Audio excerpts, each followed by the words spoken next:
Hey guys, this is Bookless Boy and we are back for another review. Today we're going to be reviewing the book called Redwall. The author is Jacques.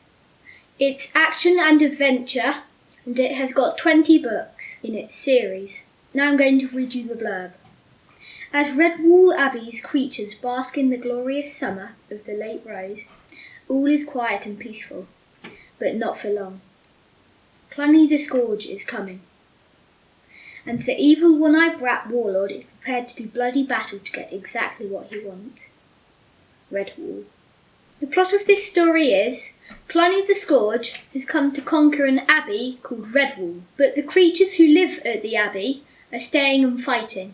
One night, a rat manages to steal a flag that represents one of the abbey founders. He is called Martin the Warrior. After this has been stolen, an old mouse finds a riddle on the back of the stone where the flag was. He and Matthias work it out. It turns out that Matthias has been chosen to be Redwall's warrior and follow in Martin's steps.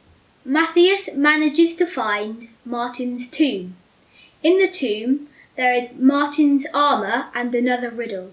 After he's worked out that riddle, he finds that the sword that belonged to Martin is not where it should be, and so he climbs up to the roof, only to find a flock of sparrows.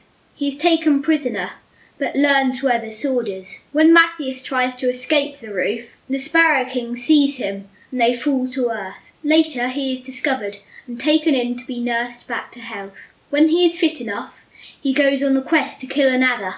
By killing the adder, he helps two friends and a shrew union.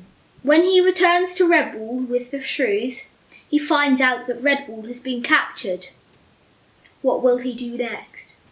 You'll have to read the book to find out. My favourite character is Constance the Badger. This is because when there is panic, she restores order, she is a good fighter and often charges headlong into the enemy, and she is a highly trusted Redwall citizen. She is usually used in battle plans, along with heavy lifting. My favourite part is when Matthias confronts a shrew. The shrew seemed uncertain for a moment.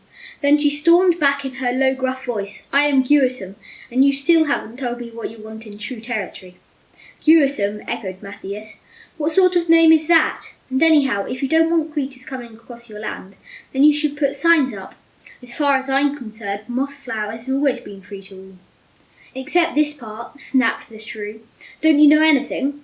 Gewissem stands for Guerrilla Union of Shrews in Mossflower. Matthias laughed scornfully. I couldn't care less what it stands for. Make way for a Redwall Abbey warrior. I'm coming through. Immediately, Matthias took a step forward. Gewissem stuck her paws between her lips and emitted a sharp whistle. There was a swift rustle in the undergrowth. Matthias found himself surrounded by at least 50 shrews. They packed around him, creating an angry hubbub in their deep, rough tones. All of them wore coloured headbands, all carried short rapier-like swords. Gewissem had difficulty in calling them to order. Comrades, she shouted, tell this mouse what happens to a trespasser. I rate this book 10 out of 10, and I really hope you read it. You can buy this book at Amazon, eBook, and Waterstones. Like and subscribe down below. Bye guys, see you in my next video.